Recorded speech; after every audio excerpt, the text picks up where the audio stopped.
कहानियां बाय सिद्धांत मिश्रा।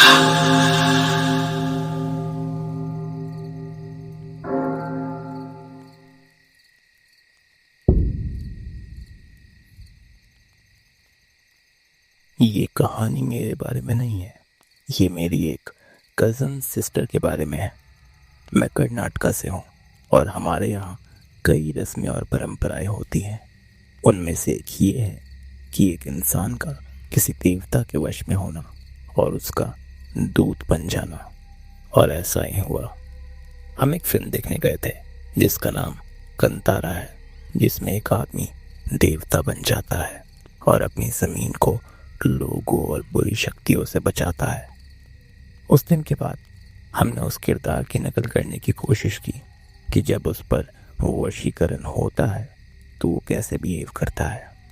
और कुछ दिनों बाद कुछ अजीब हुआ। हमारी माँ काम से जल्दी घर आ गई और उनमें से एक बहुत टेंशन में लग रही थी। तो हमने पूछा कि क्या हुआ, और उन्होंने ये कहानी सुनाई।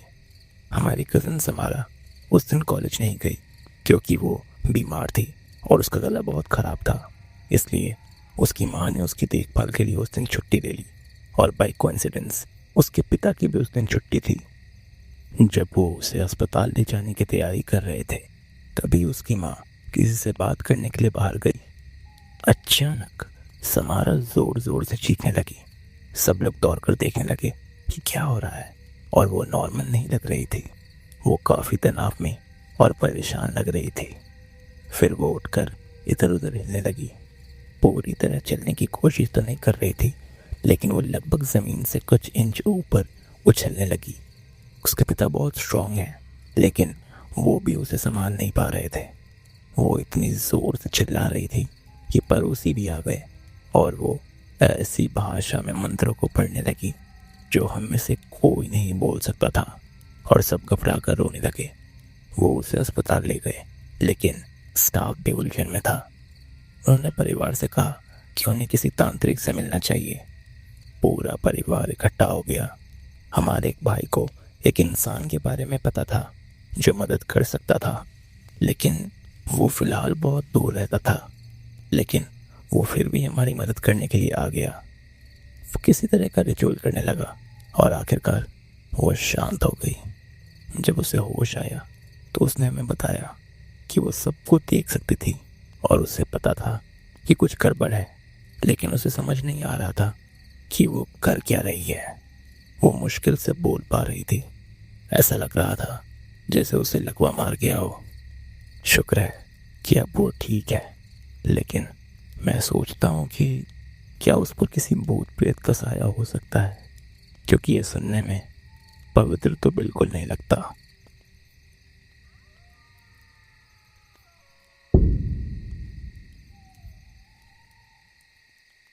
मेरी मौसी एक ठंडे कंट्री पेंसिल्वेनिया में रहती थी।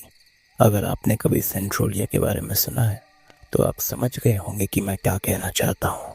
वहाँ 50 साल से भी ज़्यादा से शहर के नीचे एक अंडरग्राउंड आग चल रही है।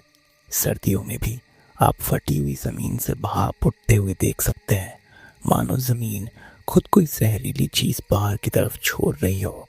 आग ने कई इमारतें और यहाँ तक कि शहर के कब्रिस्तान को भी तहस नहस कर दिया, और समय के साथ वहाँ की आबादी कम होती गई। अब जो बचा है वो है टूटी सड़कें, सुनसान हुए घर और बस मुट्ठी भर जिद्दी लोग जो वहाँ से जाने को तैयार नहीं है। ये जगह बेहद खतरनाक है क्योंकि इस बात की पूरी श्योरिटी है कि आपका घर आपके नीचे से ज़मीन के थ्रू निकल लिया जाएगा और आपको सचमुच एक आग की नरक में भेज दिया जाएगा। लेकिन सेंट्रोलिया इस कहानी का सबसे डरावना हिस्सा नहीं है। मेरी मौसी और उनके पति कुछ ही शहरों की दूरी पर एक बड़े कोयले की खदान के ऊपर बने एक पुराने घर में रहते थे। उस जमाने में खदानें ज़मीन के नीचे हर जगह सुरंगें खोदती थीं और किसी को पता ही नहीं चलता था कि ये सुरंगें उनके घरों के नीचे से गुजरती हैं या नहीं। और कभी कभी बिना किसी चेतावनी के पूरी की पूरी ज़मीन धंस जाती। उस इलाके में रहना हमेशा एक जोखिम भरा काम होता था। मेरी मौसी ने जो घर खरीदा था उसकी हिस्ट्री ट्रेजेडी से भरी थी। वहाँ पहले जो आदमी रहता था, उसकी पत्नी एक भयानक एक्सीडेंट में मर गई थी। वो बेसमेंट की खड़ी सीढ़ियों से सीधे उस जमीन पर गिर गई जहाँ वो घर को गर्म करने के लिए भट्टी में कोयले डालते थे। कुछ ही समय बाद उनके पति की भी ठीक उसी तरह से मौत हो गई और कई दिनों तक उनकी बॉडी भी नहीं मिली। जब मेरी मौसी और उनके पति वहाँ रहने आए तो उन्हें इसके बारे में कुछ पता ही नहीं था, लेकिन उन्हें ये समझने में देर नहीं लगी कि वहाँ कुछ गड़बड़ है। ये अजीबोगरीब शुरुआत छोटी छोटी बातों से हुई थी। वो बाहर कपड़े सुखाने के लिए खड़ी होती कि तभी अचानक रेडियो का स्टेशन अपने आप बदल जाता। मेरी मौसी को कम फ्रीक्वेंसी वाले स्टेशन, स्मूथ पॉप और सॉफ्ट रॉक वाले गाने सुनना पसंद था, लेकिन रेडियो का डायल ऊंची फ्रीक्वेंसी पर अपने आप चला जाता और हाई वॉल्यूम पर रॉक सॉन्ग्स बजने लगता, जो उन्हें बिल्कुल पसंद नहीं था। ऐसा लगता था जैसे कोई जानबूझकर उन्हें परेशान करने के लिए रेडियो की फ्रीक्वेंसी बार बार चेंज कर रहा हो। रात को घर में हलचल मच जाती, दरवाजे पर खटखटाने और ज़मीन पर दौड़ने की आवाज़ आती। जब कोई आसपास नहीं होता तो दरवाजे अपने आप जोर से बंद हो जाते। गलियारों में कदमों की आहट गूंजती, लेकिन जब वो ये देखने के लिए जांच करते कि कहीं कोई घुसपैठिया तो नहीं है, तो वहाँ कभी कोई होता ही नहीं। हर बार जब वो बेसमेंट में जाते, चाहे कुछ रखने के लिए या सफाई करने के लिए, तो वहाँ की एक्टिविटीज़ अपने आप बढ़ जाती। नीचे की हवा भारी लगने लगती। मेरी मौसी कहती थी कि उन्हें हमेशा ये बेचैनी महसूस होती थी कि कोई उन्हें देख रहा है, और घर में जितने ज़्यादा बदलाव होते गए, ये उतना ही बुरा होता गया। हफ्तों तक बढ़ती परेशानियों के बाद एक रात मेरी मौसी आखिरकार हिम्मत हार गई। वो अपने पति के साथ बैठी और उन्हें एक ऐसा थॉट आया जो जितना डेस्परेट था उतना ही अजीब भी। उन्होंने उस आत्मा से बात करने का फैसला किया। वो बेसमेंट में गए, उन शापित सीढ़ियों के ठीक नीचे जहां उस आत्मा की मौत हुई थी, और उस आदमी से जोर से बोलते हुए शांति की भीख मांगी और मिन्नतें की। मेरी मौसी ने उससे कहा कि अगर वो उन्हें अकेला छोड़ दे तो वो कुछ महीनों तक घर में कोई और बदलाव नहीं करेंगी। वो कसम खाती हैं कि उसके बाद उन्हें हवा का रुख बदलता हुआ महसूस हुआ और कुछ समय के लिए हालात वाकई बेहतर हो गए। लगभग 7-8 महीने तक घर में सन्नाटा रहा। ना कोई कदमों की आहट, ना कोई दरवाज़ा बंद होने की आवाज़, और रेडियो अपने निर्धारित स्टेशन पर ही चलता रहा। लेकिन ये टेम्पररी था। सालों बाद जब उन्होंने उस घर को बेच दिया और वहाँ से चले गए, तो घर के नए मालिकों को एक अलग एक्सपीरियंस हुआ। वो घर ढह गया। ये ठीक उसी जगह के आसपास गिरा जहाँ सीढ़ियों के नीचे उस आदमी की मौत हुई थी। कुछ लोगों ने घर के नीचे बनी पुरानी कोयलों की सुरंगों को दोषी ठहराया, ये कहते हुए कि ज़मीन आखिरकार धंस गई। लेकिन मेरी मौसी को नहीं लगता कि ज़मीन के खिसकने से ऐसा हुआ था। उन्हें लगता है कि उसी आदमी की आत्मा ने किया था। हो सकता है कि वो अपने घर को बदलते हुए नहीं देख सका और आखिरकार घर भी अपने साथ ले गया हो। आपका क्या सोचना है इसके बारे में? कमेंट्स में मुझे बताएं।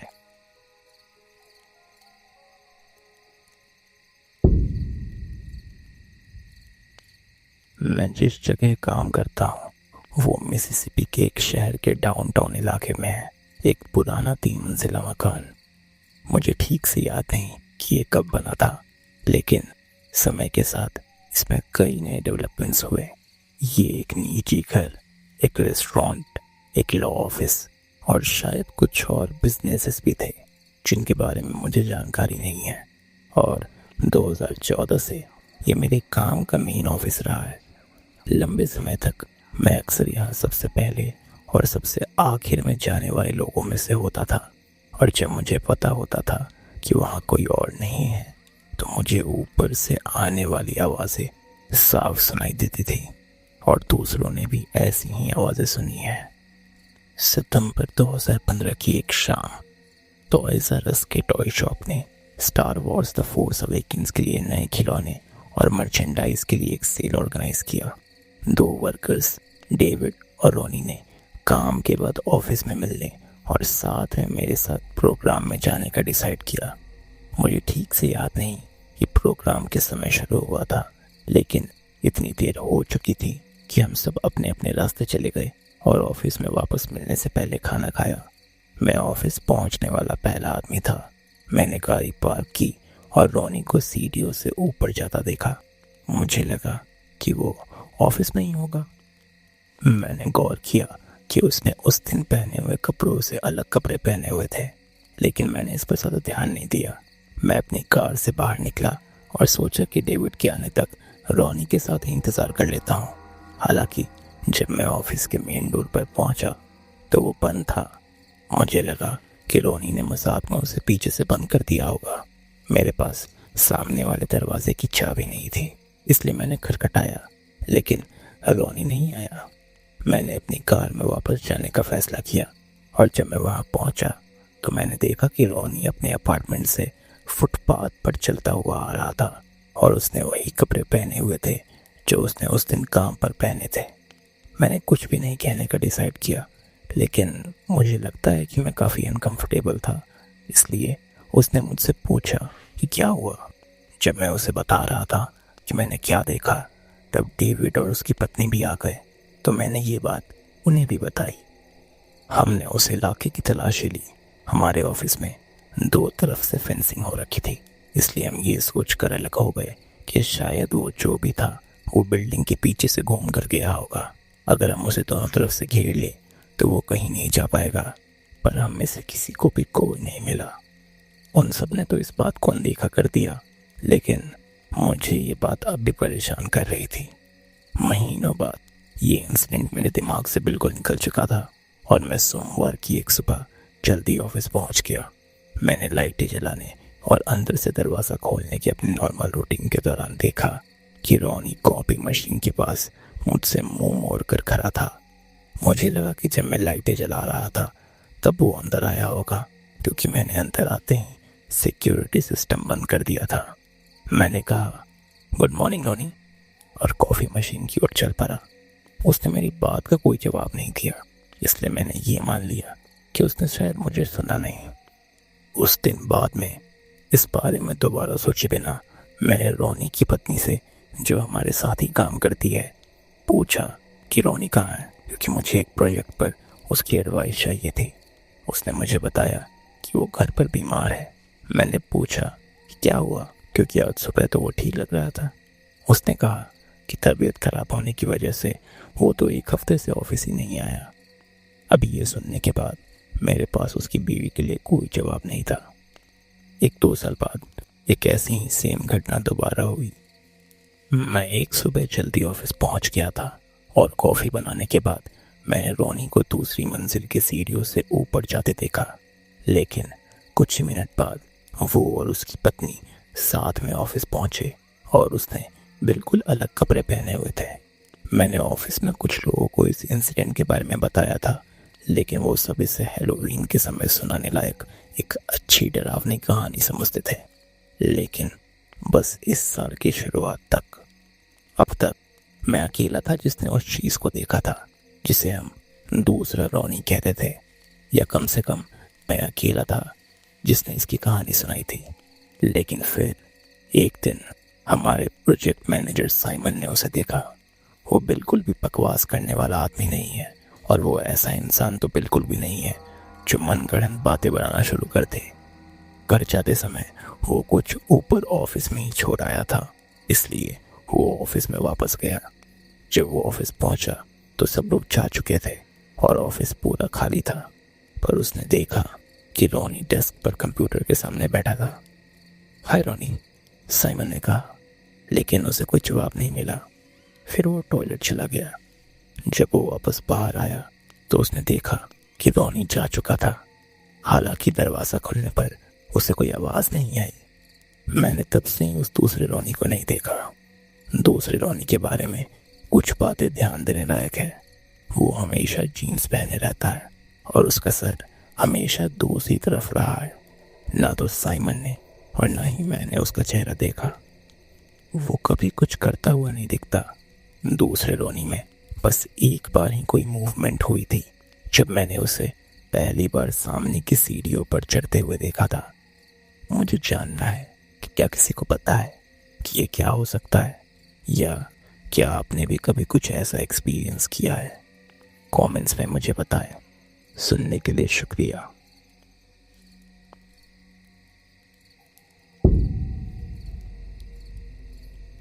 मैं छोटी थी, शायद हाई स्कूल के शुरुआती दिनों में, और एक रात मैं और मेरी एक दोस्त ओइजा बोर्ड के साथ खेल रहे थे।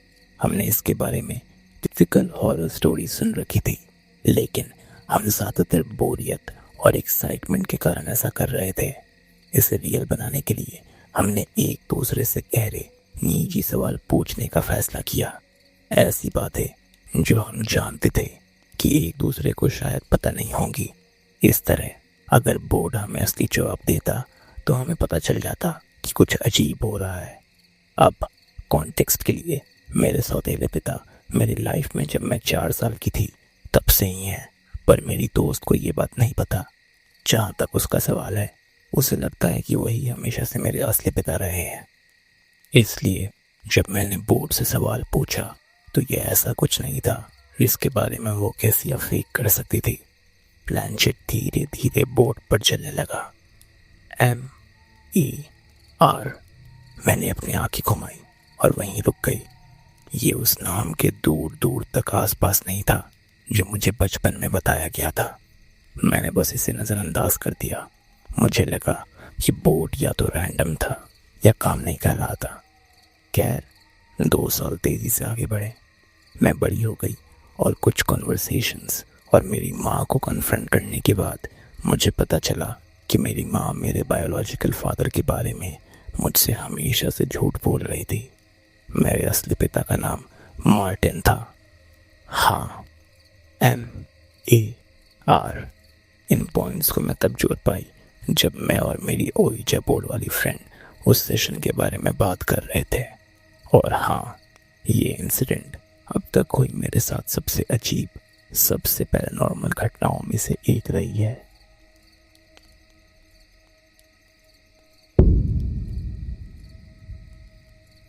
मेरे पिता की मौत के बाद कुछ ऐसा हुआ जिसके बारे में मेरी माँ आज भी बात करना पसंद नहीं करती। वो एक नॉर्मल दोपहर थी। वो लिविंग रूम से गुजर रही थी। खिड़की से सूरज की रोशनी अंदर आ रही थी जैसे हमेशा आती थी, और वहीं सोफे पर मेरे पापा बैठे थे, अपने पैर क्रॉस किए, हमेशा की तरह शांत। उन्होंने अपनी पसंदीदा शर्ट्स में से एक को पहन रखा था। वो पूरी तरह हेल्दी और टेंशन फ्री लग रहे थे। उन्होंने मेरी माँ की आंखों से आंखें मिलाई, उन्हें एक हल्की सी मुस्कान दी, आधी खुशी से आधी कोमलता से, ठीक वैसे ही जैसे वो तब करते थे जब उन्हें कुछ ऐसा पता होता था जो आपको नहीं पता होता। वो कोई धुंध या परछाई या ट्रांसपेरेंट नहीं थे। वो पूरी तरह से सॉलिड लग रहे थे, जैसे वो जिंदा हो। लेकिन मेरी माँ भूतों से डरती थी। उन्होंने अचानक कहा कि तुम यहाँ क्या कर रहे हो? ये जगह तुम्हारे लिए नहीं है। वो बस एक पल के लिए पीछे मुड़ी, और जब उन्होंने पीछे मुड़कर देखा तो वो जा चुके थे। कई साल बीत गए। वो घटना आई गई हो गई जिसके बारे में हमने कभी ज़्यादा बात नहीं की। लेकिन फिर एक रात मेरे साथ भी कुछ अजीब हुआ। मैं लिविंग रूम में रिक्लाइनर वाली कुर्सी पर सो गई थी। मैं नींद से जागी क्योंकि मुझे टॉयलेट जाना था। तभी मुझे एहसास हुआ कि कोई धीरे से मेरे ऊपर चढ़ गया और अपना सिर मेरे कंधे पर टिका दिया। ये मुझे डरावना नहीं लग रहा था और ना ही मैं हैरान हुई थी। मुझे पता था कि वो कौन थे। वो मेरे पिता थे। लेकिन तभी अचानक मेरे गले पर मुझे किसी के हाथ कसते हुए महसूस हुए। मैं गलत थी। ये मेरे पापा नहीं थे। ये बस उनका यूज़ कर रहा था मुझ तक या मेरी माँ तक पहुँचने के लिए। मेरी सांस लगभग बंद ही हो गई थी कि तभी कमरे की लाइट ऑन हुई और मेरी माँ आ गई, और तभी सब कुछ रुक गया। मैं अभी भी नींद में थी, लेकिन ये सब इतना रियल था कि ये कोई सपना तो नहीं लग रहा था। मुझे उम्मीद नहीं है कि कोई मेरी बात पर यकीन करेगा, लेकिन मैं जानती हूँ कि मैंने क्या महसूस किया था और मेरी माँ ने क्या देखा था।